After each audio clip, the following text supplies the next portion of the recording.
field, the lanes, as we get ready for this men's 200 in the short sprints. Yeah, you mentioned the Canadians. Let's start here with Aaron Brown. This is his Grand Slam debut, three-time Olympian. He has a gold, a silver, and a bronze as a part of the 4x1 relays. Yeah. The crowd has been incredible here in Philly for the Grand Slam, and Kenny Bednarek, two-time Olympic silver medalist at 200 meters, deserves all that praise and adoration. Here's Zarnell Hughes, who you mentioned.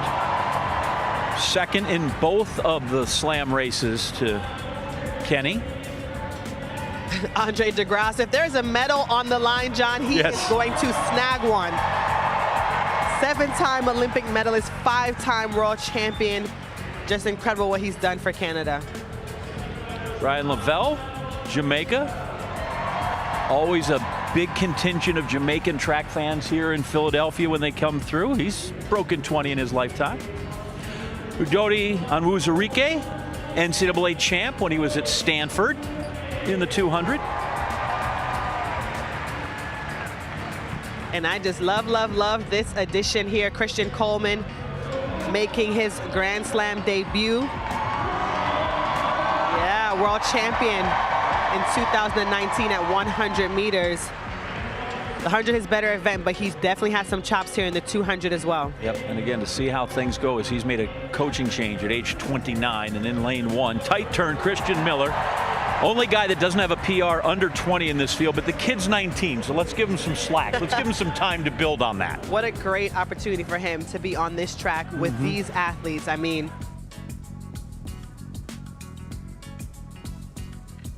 set. Twitch from Hughes, but he got away, but Kenny's got away strongly as well. And in fact, Kenny Bednarek has taken a meter out of Zarnell Hughes right at the top bend. Aaron Brown has had to watch him glide past him. Look at Coleman in lane 2. He has come to the races here. Can he maintain? No, no, no. Here goes Kenny away and gone. Kenny wins it, 1993. Another great performance. It's just been taken to 1995. Daylight. In fact, almost a week between him and the rest. Never mind a day. It was he said a week. So far ahead of everybody. 1995 on this track is absolutely ridiculous, man. Like I said, I saw him doing those turns yesterday effortlessly, making up the stagger on Aaron Brown within the first 20 or 30 meters, which is a testament to the speed around the turn, because Aaron Brown is actually a really good turn runner. So I know Hughes did what he could. You know, he saw him for the entire race, literally. He was behind him and saw him for the entire race, considering this track. But for Kenny to run 1995, which would be good on a normal track, is just a testament, like I said, to the type of shape he's in, the confidence he has, and what he wants to do when he actually races the no allowances and the Lesile Tabojos.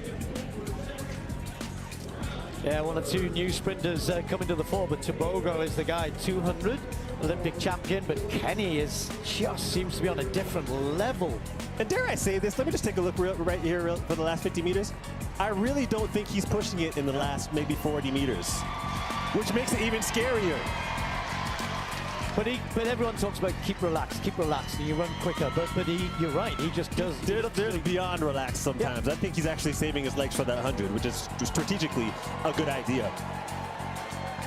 Yeah, the wind in the bag. Oh, it was in the bag after about 50 meters, but really surprising to see him that far ahead of everybody else. And as you mentioned, on this track, that's super fast for Kenny. The wind actually came up at 0.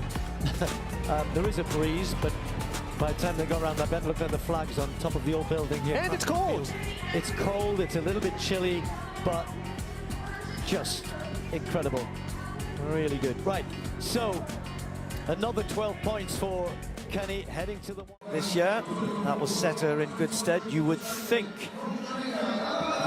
Her last 100-meter race, though, was when she won the World Junior Championships in Lima last summer, so that's quite a while, but she's a great talent, the 20-year-old. Kemba Nelson next to her, another Jamaican. In 2022, she ran under 11 seconds 4 times. Now, Jenna Prandini is actually in really good shape at the moment, and Jenna got a late call to come and join the party at Grand Slam. Recently was just under 11.1. Daryl Neater, one of Europe's best, one of Britain's best, has now moved over to be coached in the same group as Noah Lyles. Let's see how that's setting her up. Melissa Jefferson-Wooden, as she is now. Her last 100-meter race was in the Olympic final. What a race that was for her to remember. Just tune into that. See if she can reproduce that sort of form here. Tamara Clark. As I mentioned, some of these women will be looking to the 200, like Daryl Neater perhaps. Jenna Prandini's good 200. Tamara Clark can run a good 2 as well. Wants to go well here. And as Anson was mentioning, Jacius Sears, after bursting onto the scene last year really, and then sadly missing most of the season with injury, has already started really well this season as well. She said, I'm listening to my coaches more, which is never a bad thing. And then Jodine Williams has had a really transformative 24 and into 25 as well. So Jamaicans in lanes 1 and 2 and in lane 8. On your marks. And then we've got Jenna Prandini is in 3, Daryl Neater in 4, Melissa Jefferson-Wooden, the Olympic bronze medalist, in 5, Tamara Clark's in 6, Sears in lane 7. Melissa having that medalist target on her back.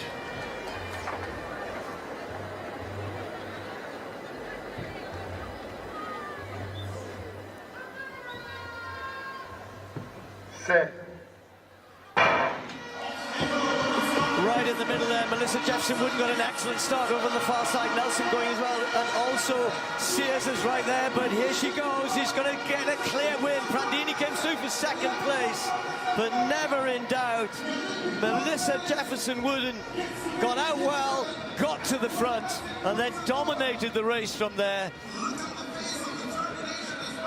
That's scary. I was just going to say that.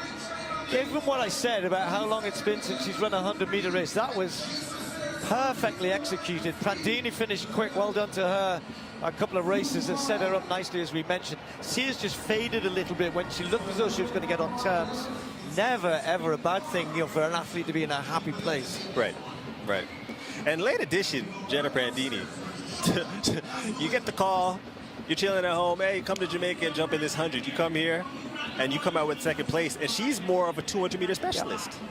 So she's in great position tomorrow. You get a phone call, hey, I got 100K for you. We all want phone calls like that. But as you can see, Jay just got out really well, and Melissa just held her form. Looking really strong in the latter part of the race.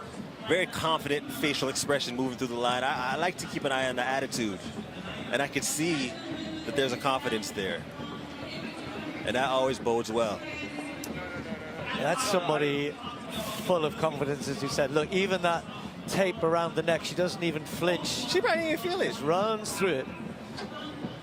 I'm looking forward to her deuce with her finish. I agree, but with Prandini having run so well there, that's set up brilliantly. The men's 200 meters remains one of the purest measures of sprinting supremacy in 2 recent races. The 2025 World Athletics Grand Slam in Philadelphia and the Carifta Games offered a fascinating contrast between established global power and emerging dominance. Together, they revealed not only who rules the present, but who may define the future of the event. In Philadelphia, the spotlight belonged to the United States, led by Olympic champion Kenny Bednarek, who entered the race as the clear favorite. Against a stacked international field featuring Andre DeGrasse, Aaron Brown, Christian Coleman, Zarnell Hughes, and Nigeria's Odudi Shuti, Bednarek showcased why he is regarded as one of the most complete 200m runners in the world. His race execution was clinical, explosive off the curve, relaxed through the transition, and devastating in the final 80 meters. While his rivals brought pedigree and experience, none could match Bednarek's rhythm and control, reinforcing America's dominance at the elite professional level. By contrast, the Carifta Games told a different story, one centered on Jamaica's next generation. Here, raw talent and national tradition collided in a thrilling display led by Brian Lavelle, and Sandra Davidson. Lavelle, undefeated throughout the season, delivered a composed and authoritative performance to win the 200-meter in 20.53 seconds. His smooth mechanics and tactical maturity stood out, especially on the curve where he separated himself decisively from the field. Davidson, finishing second in a lifetime best 20.90, impressed with his power and aggressive finish, continuing a breakout meet that included a starring role in Jamaica's victorious 4x100-meter relay. The contrast between these two races is striking. Bednarek represents polished excellence, a fully developed athlete operating at the peak of his powers against world-class opposition. Lavelle and Davidson, on the other hand, embody potential and momentum, athletes still shaping their identities, but already capable of commanding performances. While the Philadelphia race highlighted individual supremacy, Carifta underscored Jamaica's system, a relentless production line of sprinters ready to step onto the global stage. Ultimately, these performances reflect the evolving balance of sprinting power. The United States currently holds the upper hand at the elite level, anchored by stars like Bednarek. Yet Jamaica's rising talents signal that the battle for 200m supremacy is far from settled. What unites both races is clear. The men's 200 meters is entering a new era, where experience and youth are on an inevitable collision course.